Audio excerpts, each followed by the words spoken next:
Hello students, कैसे हो आप लोग। आज अपने स्टार्ट करने वाले क्लास 8 का नवनीत का जो सेमेस्टर 2 का असाइनमेंट आया है, जिसमें अपने बात करने वाले हिंदी सब्जेक्ट्स में क्वेश्चन नंबर 3A की अ की। इसके पहले ऑलरेडी मैंने हिंदी भी क्वेश्चन 2 ऑलरेडी अपलोड करके यूट्यूब पर रख दिया है। जो आपने नहीं देखा हो तो उसके लिंक आपको नीचे डिस्क्रिप्शन में मिल जाएगी, वहाँ पर जाके आप चेक कर सकते हो। तो स्टार्ट करेंगे without time wasting question number 3A। इसके अलावा ऑलरेडी मैथ्स और साइंस भी अपलोड कर दिया है, उसकी लिंक भी आपको नीचे डिस्क्रिप्शन में मिल जाएगी। Correct. And one more thing, may be अगर ग्रेड 9 में अगर आपको ट्यूशन की रिक्वायरमेंट हो, स्टैंडर्ड 9 में अगर आपको ट्यूशन की रिक्वायरमेंट हो, तो आप हमें कॉन्टैक्ट कर सकते हो, कमेंट में लिख के बता सकते हो, वहाँ पे जाके अपना कॉन्टैक्ट कर सकेंगे। Okay, so that's why start करेंगे क्वेश्चन 3 काव्य 3। कवि के अनुसार कौन सी मंजिल बहुत दूर है? तो कवि के अनुसार पूर्ण मानव समानता की मंजिल बहुत दूर है। इंसान को बांटने से क्या तात्पर्य है? उसे छोटे बड़े ऊंच नीच जाति और गोरे देखो उसे छोटे बड़े ऊंच नीच जाति पाति और गोरे काले आदि समूह में विभाजित करना है। राइट। उदास आंगन का हक किस पर होना चाहिए? तो उदास आंगन का हक खिलती हुई बहार पर होना चाहिए। उजियारा कहाँ बंदी है? तो उजियाला धन संपन्न लोगों के घरों में बंदी है। प्यार के अभाव में जगत कैसा है? तो प्यार के अभाव में जगत जलते हुए रेगिस्तान जैसा है। कबीर अपने द्वार से किसे भूखा नहीं जाने देना चाहते हैं? तो कबीर किसी साधु या फकीर को अपने द्वार से भूखा नहीं जाने देना चाहते। जग में किसकी हंसी होती है? जो बिना विचारे काम करता है और असफल होता है। राइट, जग में उसी की हंसी होती है। नेक्स्ट क्वेश्चन, कुसंग किनका कुछ नहीं बिगाड़ सकता? तो कुसंग उत्तम प्रकृति वालों का कुछ भी नहीं बिगाड़ सकता। तुलसीदास प्रेम और धन में से किसे महत्व देते हैं? तो तुलसीदास प्रेम को महत्व देते हैं। विद्या धन किसे मिलता है? तो विद्या धन उसी को मिलता है जो उसे पाने के लिए उद्यम करता है। तो देखो यहाँ पे क्वेश्चन 3A ऑलरेडी मैंने फिनिश कर दिया है। सो आगे अपने स्टार्ट करने वाले उसी का क्वेश्चन 3B। ओके, क्योंकि यहाँ पे आपको मोस्टली ऑलरेडी सारे सब्जेक्ट के सॉल्यूशन आपको यहाँ पे मिल जाएंगे।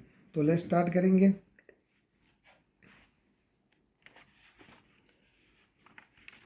ओके, नेक्स्ट, कविता के अनुसार अब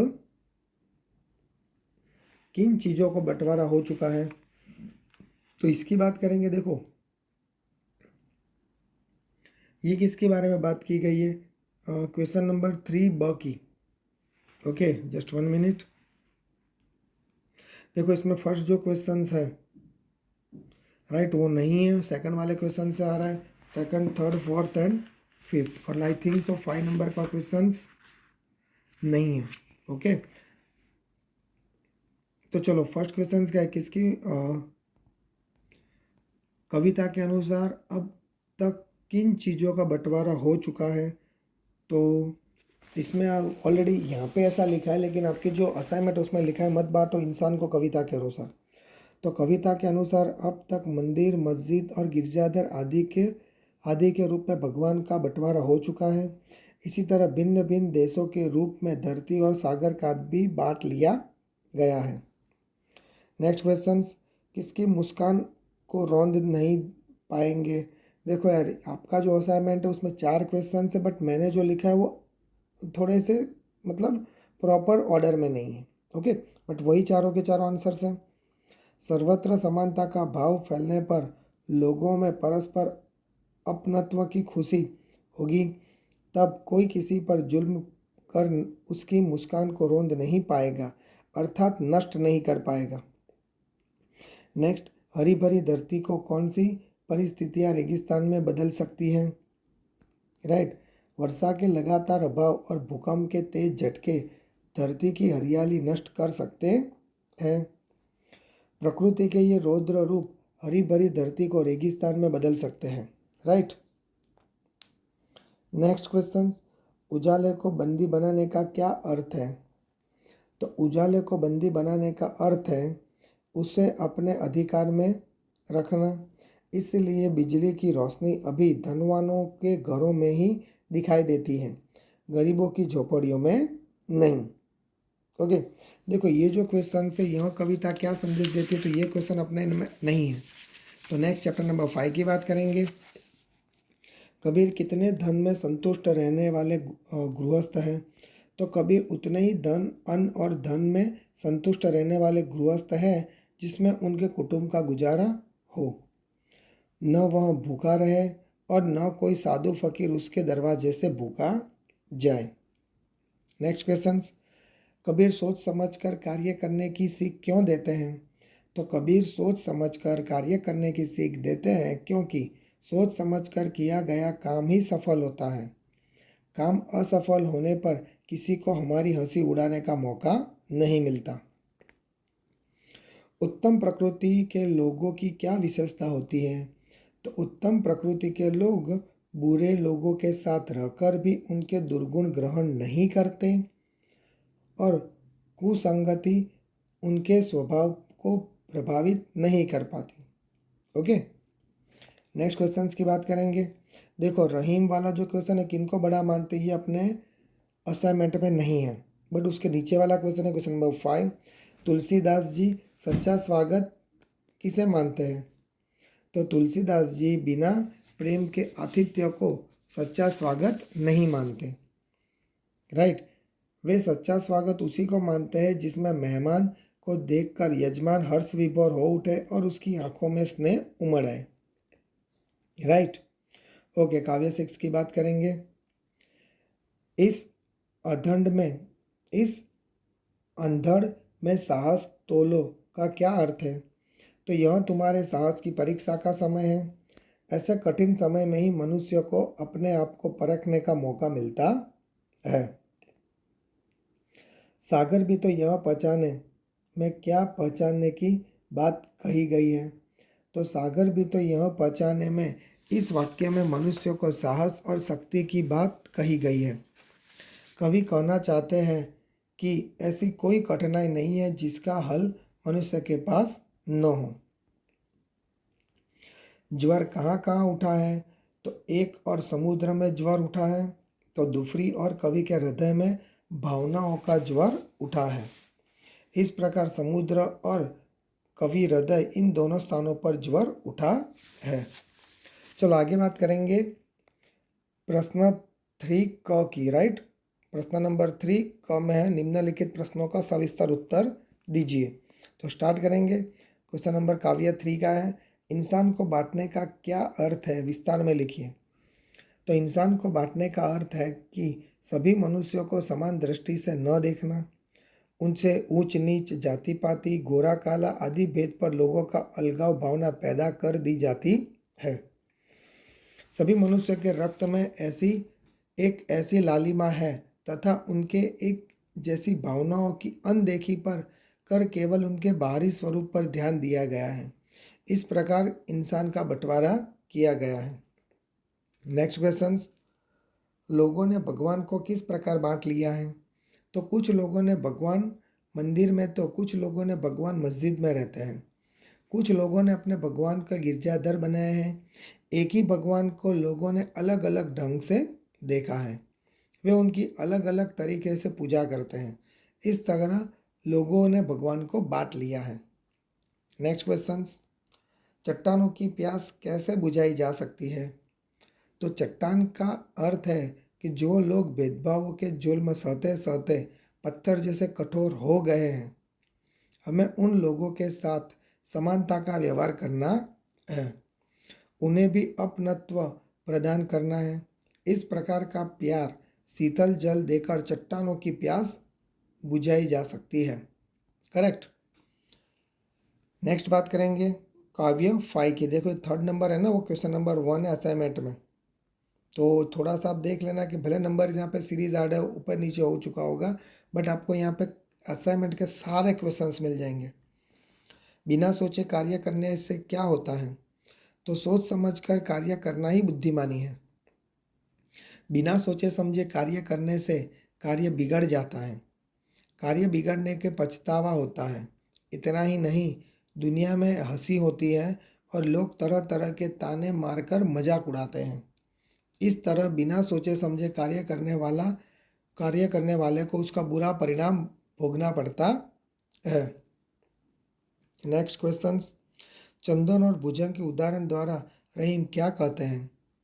रहीम मानता है कि उत्तम स्वभाव वाला व्यक्ति बुरे लोगों के साथ रहे तो भी उससे प्रभावित मतलब उसका अपना स्वभाव नहीं छोड़ पाता। चंदन के पेड़ पर सांप लिपटे रहते हैं, परंतु चंदन में उन सांपों का विष व्याप्त नहीं होता।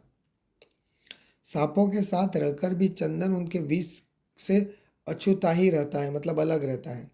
इस प्रकार चंदन और भुजंग के उदाहरण द्वारा रहीम कहता है कि अगर व्यक्ति उत्तम कोटि का है तो वह संसार में रहकर भी यहाँ की बुराइयां से अलिप्त रहता है।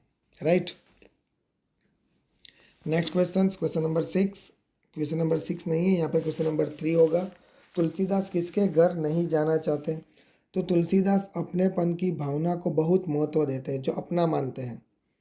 वह कहता है कि जिस घर के लोगों में हमें आया हुआ देख हर्ष का अनुभव न करें, मतलब जिसके घर अपने जाते वो खुशी का अनुभव न करें, हमें देखकर जिनकी आंखों में स्नेह की चमक न पैदा हो, उस घर में भले सोना बरसता हो फिर भी वहाँ नहीं जाना चाहते।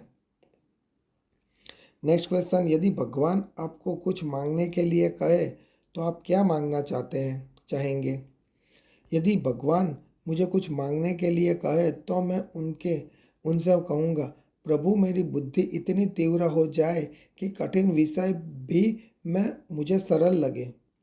आपकी कृपा से स्वस्थ शरीर और ऐसी तीक्ष्ण बुद्धि पाकर मैं व्यापार के क्षेत्र में अच्छा यश पाऊँ और अपने माता पिता तथा अन्य स्वजनों को किसी तरह का दुख न पहुँचने दूँ। इतना ही नहीं, मैं समाज की सेवा करने में भी समर्थ बन सकूं और अपने देश को भी कुछ लाभ पहुंचा सकूं। इस प्रकार भगवान से अपने परिवार, समाज और देश की सुखी बनाने की शक्ति और सामर्थ्य मांगना चाहते हैं। नेक्स्ट क्वेश्चन, अच्छे व्यक्ति की संगति के से आपको क्या लाभ होते हैं? तो अच्छी व्यक्ति की संगति से मैं ही अपनी बुरी आदतें छोड़ सकूंगा, मेरा चरित्र अच्छा बनेगा, मेरे विचार अच्छे बनेंगे, मेरी बुद्धि अच्छी बनेगी, मैं समय का सदुपयोग करूंगा। दुर्व्यसनों से मैं धन और शरीर की बर्बादी होती है। अच्छे व्यक्ति की संगति मुझे इस बर्बादी से बचाएगी। उसमें मुझे अपने निर्धारित लक्ष्य की ओर बढ़ने की प्रेरणा मिलेगी। सभी बाधाओं को दूर करने के उपाय मिलेंगे। जीवन में सुख शांति से रहने का तरीका मिलेगा और इस प्रकार अच्छे व्यक्ति की संगति हर तरह से वरदान सिद्ध होगी। नेक्स्ट क्वेश्चन देखो, ये वाला क्वेश्चन है 10 नंबर, जो आपके 5 नंबर में लिखा गया असाइनमेंट में। लोग धर्म के नाम पर कौन कौन से आडंबर करते हैं? तो कुछ लोग धर्म को ही सही रूप में समझकर तिलक करना, माला से जप करना, दाढ़ी जटा बढ़ाना जैसे केवल बाहरी दिखावे ही उलझ जाते हैं। धर्म का यह ख्याल अधूरा है, इसे लोग आडंबर कहते हैं। वास्तव में किसी की धर्म का प्रमुख उद्देश्य है कि धर्म को ही सही रूप में समझकर जीव मात्र की सेवा करना। ओके, नेक्स्ट काव्य 6 की बात करेंगे। कवि नाविक से क्या कहता है? तो कवि नाविक से कहता है कि तुम तूफानों से मत घबराओ, तुम उनका सामना करने के लिए अपनी पतवार उन्हीं दिशा में मोड़ दो। तुम आंधियों का सामना करके देखो कि तुम में कितनी ताकत है। तुम असीम सागर को बता दो कि मानव मिट्टी का पुतला होने पर भी तूफानी सागर से भी कभी हार नहीं मान सकता। अपना साहस दिखाने के ऐसे मौके बड़े भाग्य से मिलते हैं, इसलिए आज तुम तूफानी सागर से लड़ने का अवसर मत गवाओ। नेक्स्ट क्वेश्चन, समुद्र ने कैसा रूप धारण किया? तो समुद्र में बड़े बड़े जोर से तूफान आया है। उसे देखकर ऐसा लगता है कि जैसे वह जहर उगल रहा हो। समुद्र से लहरें इस प्रकार उठ रही है जैसे वे मांझी की नाव को निगल ही जाएगी। राइट। तूफानी समुद्र ऐसा लग रहा है कि जैसे उसका सामना कोई नहीं कर सकता। सागर के ज्वार ने बड़ी कठिन परिस्थितियां पैदा कर दी हैं। तूफानी समुद्र आज अपनी असीम शक्ति दिखाने के पर तुला है। उसकी लहरों ने जैसे मनुष्यों को पराजित करने की ठान ली है। इस प्रकार समुद्र का उग्र रूप धारण किया है। कवि सागर को किस बात की अनुभूति करा देना चाहता है? कवि सागर को तूफानी स्वरूप से नहीं डरता। कवि सागर के तूफानी स्वरूप से नहीं डरता। वह चाहता है कि नाविक भी तूफानी लहरों से भयभीत न हो। कवि नाविक के अदम्य साहस के माध्यम से सागर को बता देना चाहता है कि सागर असीम है तो मनुष्य का साहस भी असीम है। मांझी में वह शक्ति है जो सागर की तूफान लहरों का जवाब दे सकती है। समुद्री तूफानों से मानव ने भी कभी हार नहीं मानी। इस प्रकार कवि सागर को इस बात की अनुभूति करा देना चाहता है कि वह कितना भी रौद्र बने, मनुष्य उससे भयभीत होने वाला और हार मानने वाला नहीं है। नेक्स्ट क्वेश्चन, सागर पार करने के लिए किस बात की आवश्यकता है? तो सागर पार करने के लिए तूफानों से नहीं डरना, तूफानों से लड़ने के लिए पूरी तरह तैयार रहना। सागर कितना भी तूफानी बने, नाविक में आत्मविश्वास की कमी नहीं होनी चाहिए। यह नहीं भूलना चाहिए कि सागर की चुनौती भाग्यवानों को ही मिलती है। नेक्स्ट, इसीलिए अपनी शक्ति को पहचानने के लिए सागर की चुनौती का स्वीकार करना चाहिए और इस प्रकार सागर पार करने के लिए शक्ति, साहस, आत्मविश्वास की आवश्यकता है। कवि ने मनुष्य को मिट्टी का पुतला क्यों कहा? मनुष्य धरती पर जन्म लेता है, वह मिट्टी में खेल खेल कर बड़ा होता है। मिट्टी में उत्पन्न होने वाले पदार्थों से ही मनुष्य का पालन पोषण होता है। मिट्टी उसकी माँ है। मनुष्य के मर जाने पर उसका शरीर मिट्टी में ही मिल जाता है। इस प्रकार मनुष्य अपने जन्म से लेकर मृत्यु तक मिट्टी से जुड़ा रहता है। मिट्टी से मनुष्य की इसी अभिन्नता के कारण कवि ने मनुष्य को मिट्टी का पुतला कहा है। तूफानों की और कविता द्वारा कवि सुमन क्या कहना चाहते हैं? तो तूफानों की और एक प्रेरक कविता है। इसमें कवि ने बताया कि जिस तरह समुद्र में तूफान आते हैं उसी तरह जीवन में कठिनाइयाँ आती है। साहसी नाविक ही तूफानों में टक्कर ले सकता है और उन्हें जीतकर सागर पार कर सकता है। उसी तरह साहसी मनुष्य ही जीवन में आने वाली कठिनाइयों का मुकाबला कर सकता है। उसका आत्मविश्वास कठिनाइयों का हल निकाल ही लेता है। इस प्रकार प्रस्तुत कविता द्वारा कवि सुमन जीवन में सफल होने के लिए मनुष्य को साहसी, शक्तिशाली और आत्मविश्वासी बनाना चाहते हैं। ओके, सो दैट्स वाई यहाँ पे हिंदी का क्वेश्चन 3 ब और क फिनिश हो चुका है। मे भी वीडियो पसंद है तो वीडियो को लाइक और चैनल को सब्सक्राइब करना मत भूलना।